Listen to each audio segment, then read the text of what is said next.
Le Seigneur soit avec vous. Évangile de Jésus-Christ selon saint Jean.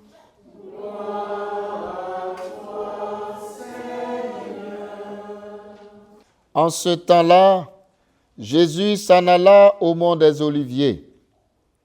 Dès l'aurore, il retourna au temple. Comme tout le peuple venait à lui, il s'assit et se mit à enseigner. Les scribes et les pharisiens lui amènent une femme qu'on avait surprise en situation d'adultère. Ils la mettent au milieu et disent à Jésus, « Maître, cette femme a été surprise en flagrant délit d'adultère. Or, dans la loi, Moïse nous a ordonné de lapider ces femmes-là. Et toi, que dis-tu » Il parlait ainsi pour le mettre à l'épreuve, afin de pouvoir l'accuser. Mais Jésus s'était baissé et du doigt, il écrivait sur la terre. Comme on persistait à l'interroger, il se redressa et leur dit, « Celui d'entre vous qui est sans péché, qu'il soit le premier à lui jeter une pierre. » Il se baissa de nouveau et il écrivait sur la terre. Et après avoir entendu cela, s'en allaient un par un, en commençant par les plus âgés. Jésus resta seul avec la femme, toujours là au milieu. Il se redressa et lui demanda, « Femme, où sont-ils donc? Personne ne t'a condamné ?»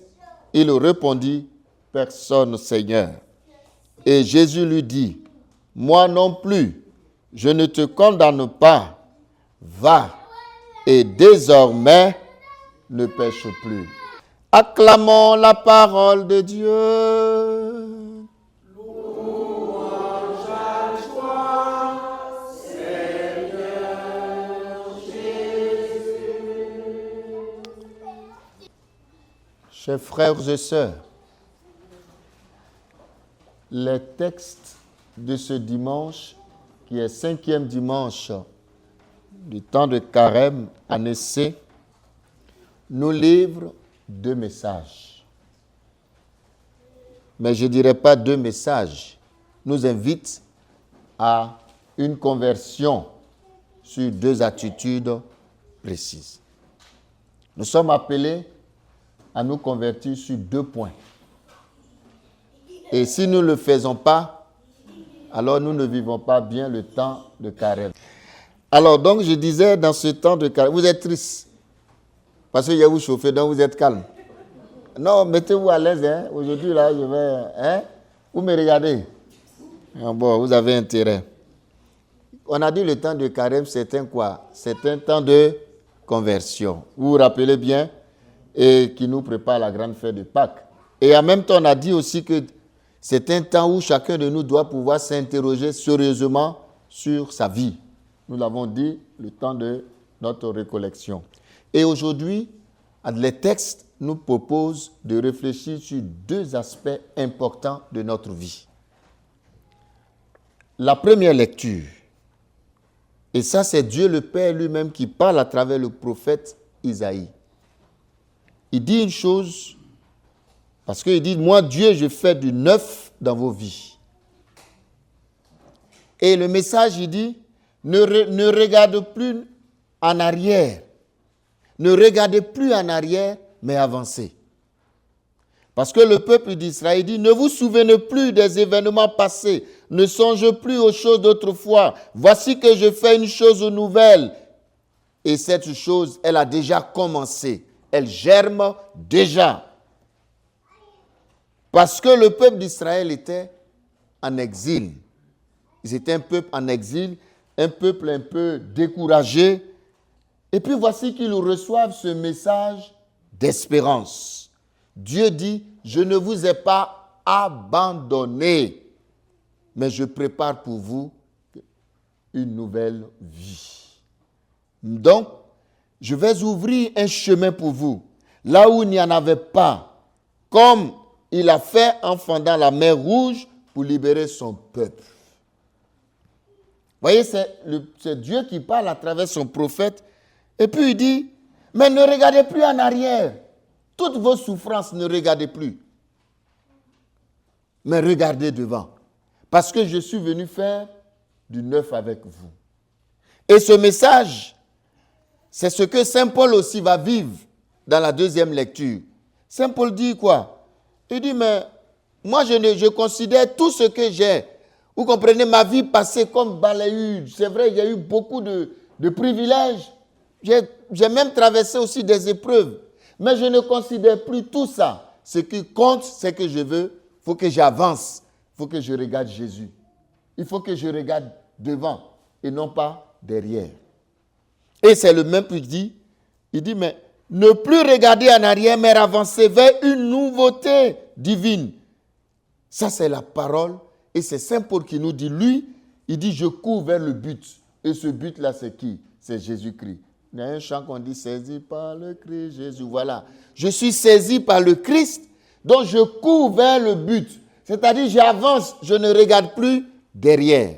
Donc voilà le premier message, ne pas s'enfermer, ne pas rester enfermé dans nos échecs, dans nos vies passées, dans nos fautes passées.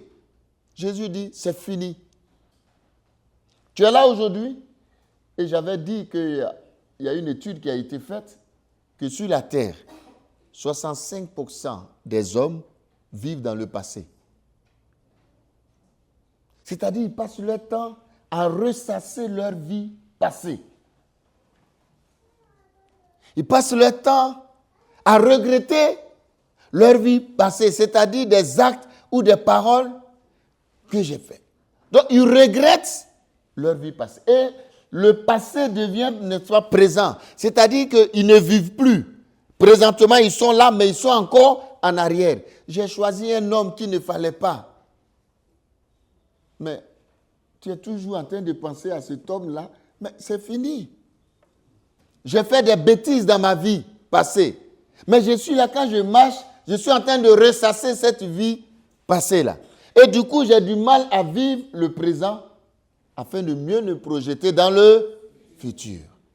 Et c'est la parole que du moins Isaïe adresse au peuple, Dieu adresse au peuple, à son prophète. Ne plus regarder en arrière, ne plus être renfermé dans nos échecs, dans nos fautes, même dans ma vie passée. Et Saint Paul dit, je ne regarde plus ma vie passée. Je considère tout comme des balayures. C'est-à-dire, même si dans le passé, j'étais riche. Même si dans le passé, les choses fonctionnaient bien. Même si dans le passé, la vie était bonne, meilleure. Et que je vois ma vie présente, vous comprenez? C'est une vie qui, ce n'est plus ça. Jésus nous dit, ce matin, la parole de nous dit, avance. Il ne faut pas en train de dire, quand avant, là, mon avant, là. Mais il faut parler de ton maintenant. Nous, on n'a pas vu ton avant. C'est ton maintenant-là qu'on voit. Et c'est ce maintenant-là que Dieu veut apprécier. Et c'est ce maintenant-là que moi-même je veux apprécier. Ton avant-là, je ne sais pas. Mon père, avant, là, quand il était jeune, j'étais belle, hein? J'étais beau. Hein? Ça, c'est toi qui le dis. Maintenant, là, tu es vilain. Maintenant, là, tu n'es pas jolie. C'est ce que tu veux dire, n'est-ce pas? Mais ça n'a pas de sens. Alors, ça, c'est le premier message. Mon frère, toi qui es venu ce matin, sans doute, avec les mêmes si tu as commis tellement de fautes, même si ta conscience te gronde, même quand tu penses à l'énormité de tes péchés, même à tes erreurs passées, Jésus dit avance, que le passé ne puisse pas déteindre sur ton présent et empêcher de te projeter dans le futur. C'est le Seigneur qui dit, ne pas rester enfermé dans nos échecs. Tes échecs amoureux, professionnels, familiaux, tout ce que tu peux imaginer. Les échecs font partie de la vie. Le Seigneur dit, ne reste pas enfermé dans tes échecs. Vous savez pourquoi la vie n'est pas belle pour beaucoup d'entre nous? Parce qu'on ne fait que penser au passé. Ce n'est pas vrai. Et le passé pèse sur nous. Le passé est devenu un poids pour nos vies. Et nous vivons au passé alors que nous sommes présents. Et nous avons du mal à nous projeter dans le futur. Alors, quel que soit ton passé, mon frère, ma soeur, quelle que soit la vie menée, et même quelles que soient tes fautes et tes erreurs passées, Dieu n'a pas encore dit son dernier mot. Il dit, avance. Même si tu as péché, va te confesser. Même si tu as fait des bêtises, va te confesser. Seigneur, j'ai mal fait. Ce qui est mal à tes yeux, je l'ai fait. J'ai fait des bêtises. Je n'ai pas écouté ta voix. Je n'ai pas été sage. Et alors, Dieu dit, mais non, ta vie ne se limite pas à ton erreur. Parce que je vois plus que l'erreur en toi. Je t'ai créé avec amour et tu as du prix à mes yeux. Avance. Voilà le premier message. Alors, je ne veux plus entendre parler ou je ne veux plus voir sur vos visages des personnes qui vivent dans le passé.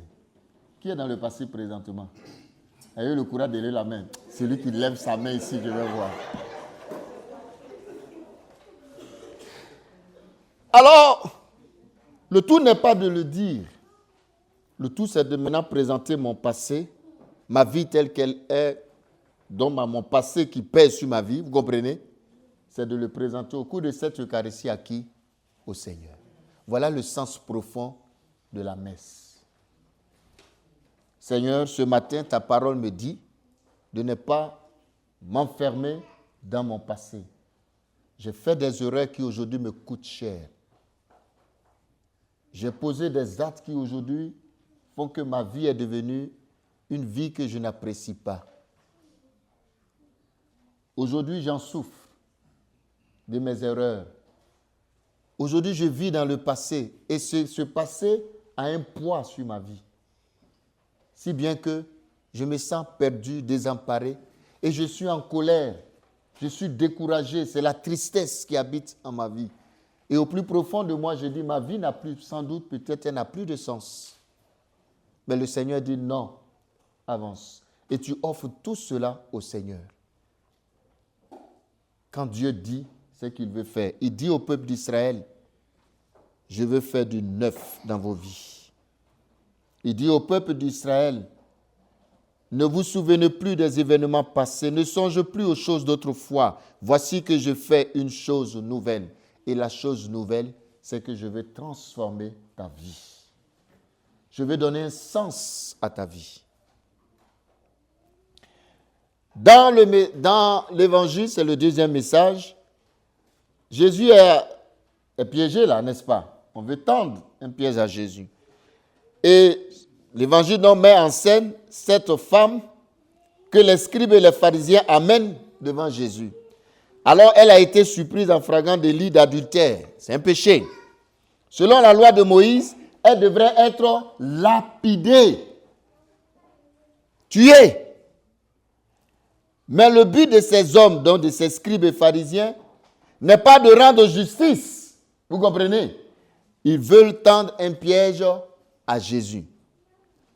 Si Jésus absout la femme, c'est-à-dire s'il pardonne ses péchés, ils vont lui dire quoi? Il semble contredire la loi. Parce que la loi dit, si tu prends une femme en flagrant délit d'adultère, c'est de la lapider dessus. Jésus dit, non, pardonnez à cette femme, laissez tomber. Vous comprenez? Il va contre la loi. S'il condamne la femme, ils vont dire, c'est pas toi qui prêches la miséricorde et le pardon. Alors Jésus va être quoi? On dit, mais si tu pardonnes, tu fais que tu trahis toi-même ton propre message. Alors qu'est-ce que Jésus va faire? Jésus ne va pas leur répondre. Il va garder un silence, il va commencer à écrire. Et puis il y a eu, petite parenthèse, il y a eu tellement d'interprétations sur ce que le Christ a écrit. Certains disent, je vais vous lire, certains voient un signe de patience. Jésus est patient. D'autres suggèrent qu'il trace les péchés cachés de ses accusateurs. Chacun peut interpréter, peu importe, ça n'a pas d'importance. Mais voilà Jésus qui va s'élever à un moment donné, il va se dire, le sage, que celui d'entre vous qui est sans péché, lui jette la première pierre. Et l'évangile nous dit quoi? Parce que la question que Jésus dit, tu veux condamner, tu veux tuer. D'accord. Mais est-ce que toi-même tu es saint?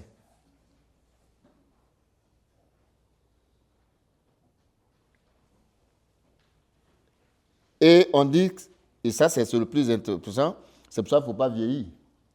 On dit, on commence par quoi? Les accusations commencent à partir par les plus? Bon, qui sont les âgés ici?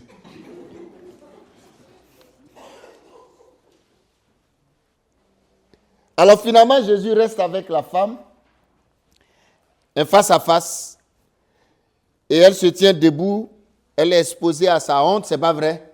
Parce qu'elle reconnaît qu'elle a fait. De toute façon, on a attrapé seulement la femme et l'homme. Ça aussi, c'est un autre problème. Mais comme l'homme a la force, il a fui, donc lui. Mais Jésus, qui est seul a le pouvoir de juger, ne la condamne pas. Il lui dit avec une douceur infinie. Moi, j'aime bien ça. Ça, c'est un interprétateur qui dit Jésus avec une douceur, parce que Jésus il avait la parole douce. Quand il veut crier, il crie. Mais en général, il a la parole douce. Et il dit, moi non plus, je ne te condamne pas. Ah, mais c'est ça qui est plus important, la suite. Va et ne pêche plus. Voilà la parole que Jésus ne banalise pas son péché. Jésus n'est pas en train de dire, va, continue. Jésus n'est pas en train de dire que l'addiction est une bonne chose. Mais il ne la réduit pas à sa faute. Il lui ouvre un avenir, un chemin de conversion.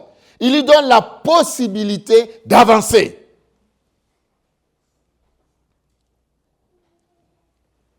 La miséricorde du Christ ne consiste pas à dire ce n'est pas grave, mais bon, à offrir un pardon, c'est pas grave. Il dit non, ce n'est pas fait, ce n'est pas grave. Ok, je laisse tomber ta vie passée. Ce que tu viens de faire là, je te pardonne. Mais va et ne recommence plus. Chers amis, voilà le deuxième message. Un appel pour nous aujourd'hui. Cet évangile ne s'adresse pas seulement à cette femme adultère, mais à chacun de nous. La question essentielle est de savoir comment répondons-nous à l'appel de Jésus à cette conversion. Jésus te dit, ta vie, tes péchés, ta vie passée, tout ce que tu fais, je ne te condamne pas. Mais il te dit aujourd'hui, là où tu es là, quand tu vas sortir de cette église, va et ne pêche plus. Ce que tu connais comme péché là, va et ne fais plus. Souvent, nous nous reconnaissons pécheurs en parole. Eh, mon père, moi-même j'ai péché. Mais en acte, nous avons du mal à changer. Tout le monde nous reconnaît son péché. Nous pouvons être comme ces pharisiens, prompts à juger les autres, tout en minimisant nos propres fautes. Ça, c'est nous, ça. On a ce don-là, je dirais, ce don de filtrer, de reconnaître les fautes des autres pour parler. Oh, celle-là, elle est comme ça. Et souvent on dit, oh, cet homme-là, il est menteur. Oh, lui, là, il est ceci. Il ne changera jamais. Cette femme a détruit sa famille. Elle ne mérite pas notre respect. Ce jeune l'est perdu. Il n'a rien à faire. Celle-là, oh, on la connaît. Celui-là, on connaît. Mais toi-même, là, tu te connais? Oh, mais ça, je ne t'ai rien dit. Ah, ami, camarade, affairage.com. Oh, lui, là, il ne changera jamais. On le connaît ici, on se connaît aux États-Unis ici. Oh, pardon, celui-là, il peut nous dire quoi? Et puis moi, c'est leur histoire. Moi, celui-là, je ne l'aime pas. Moi, j'ai fait ceci. Mais toi-même, là, et tes propres fautes. Il est si facile de critiquer, de condamner, de coller une étiquette à quelqu'un. Mais il est difficile de reconnaître lui-même, de reconnaître nous-mêmes nos propres fautes pour changer. Arrêtez vos histoires de critique et de condamnation, de calomnie, de jugement, alors que toi-même, tu n'es pas pur.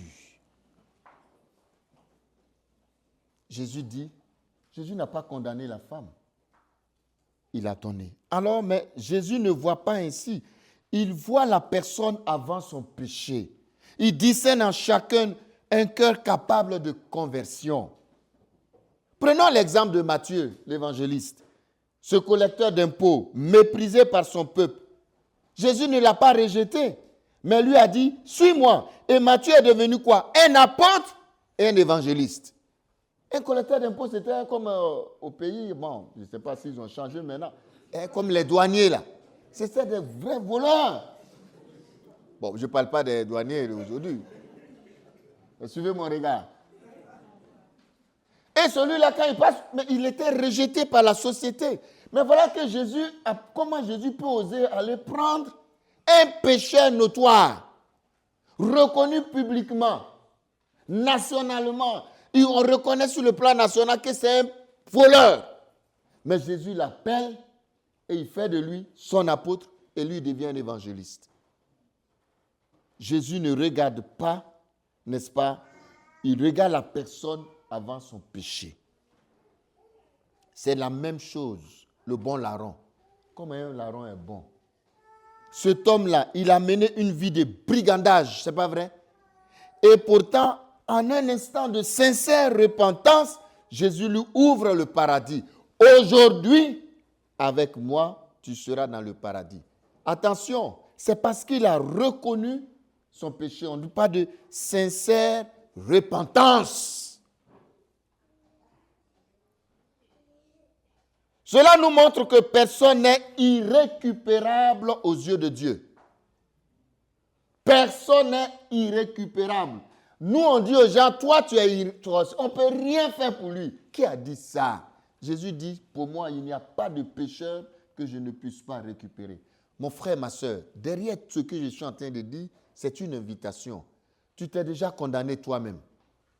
Tu te dis, mais mes péchés, ce que j'ai fait là même, Dieu ne peut pas me pardonner. Ce n'est pas vrai. C'est pour ça le temps de carême, c'est le temps où le Christ nous donne, quelle que soit l'énormité de tes péchés, quelle que soit la gravité même de tes péchés, quel que soit le mal que tu aies fait, sache qu'aujourd'hui, le Seigneur est capable de te pardonner. Si et seulement si tu reconnais ton péché et que tu te convertis. Il nous invite aussi, à partir de là, à être comme lui, à changer notre regard sur les autres.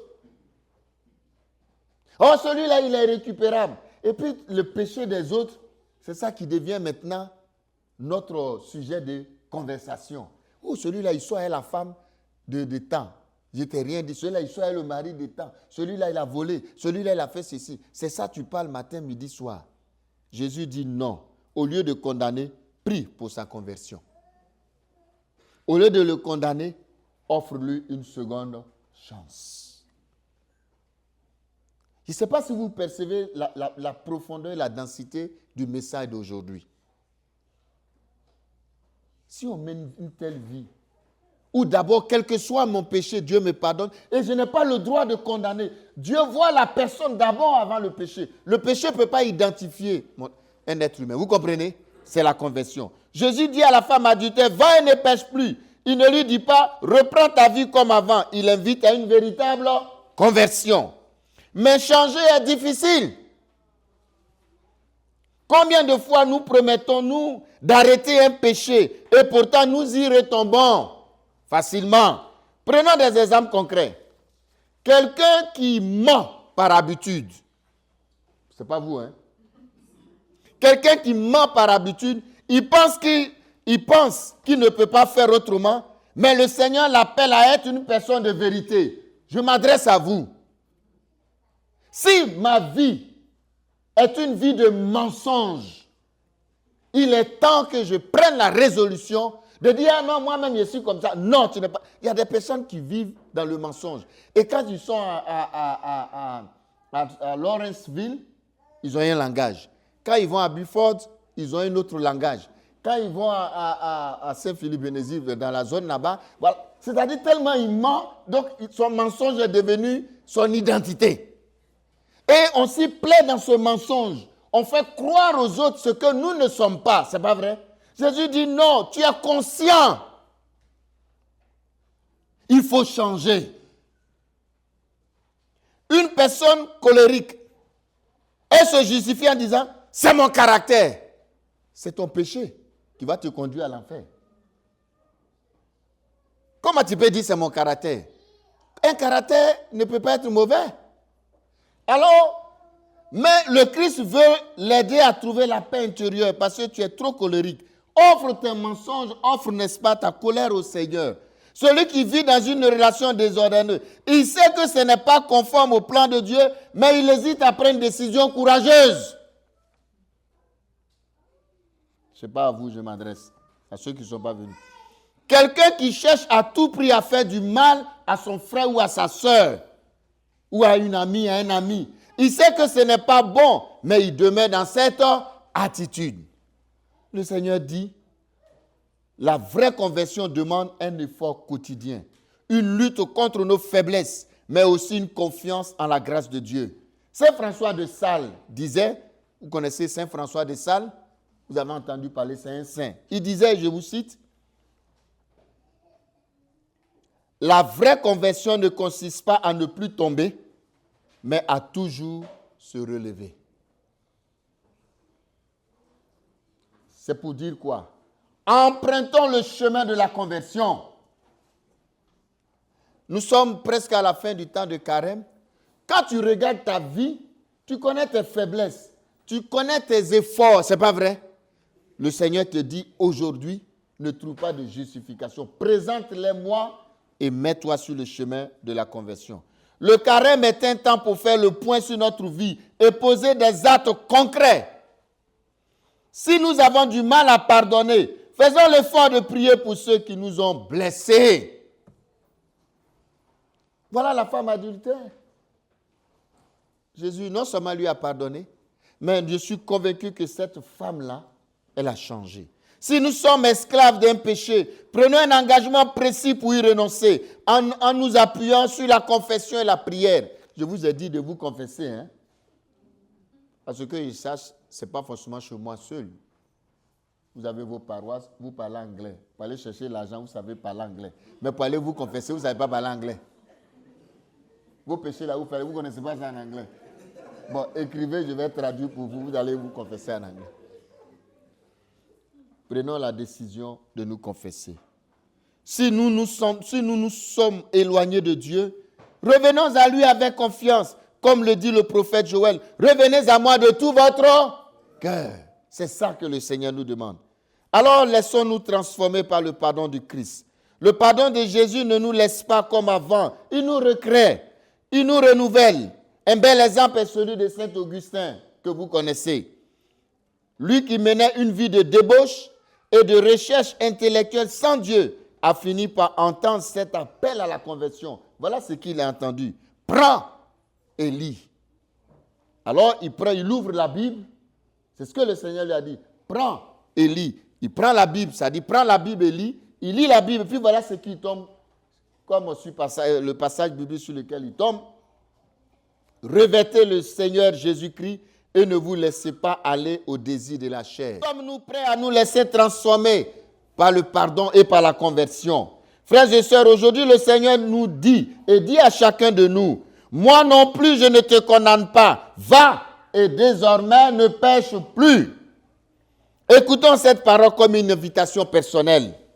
Jésus ne veut pas que nous restions écrasés sous le poids de nos fautes, mais il nous appelle à un relèvement, à un nouveau départ.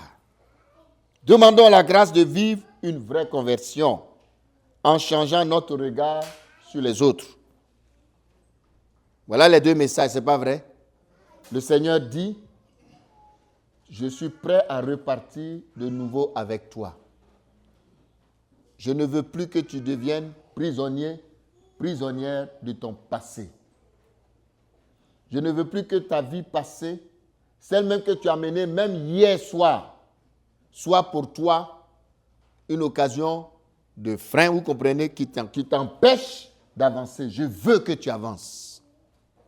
Les erreurs, tous, nous en avons fait et nous ferons encore, ce n'est pas vrai? Mais la vie ne doit pas s'arrêter à nos mauvais choix, sans doute, au cours de notre vie.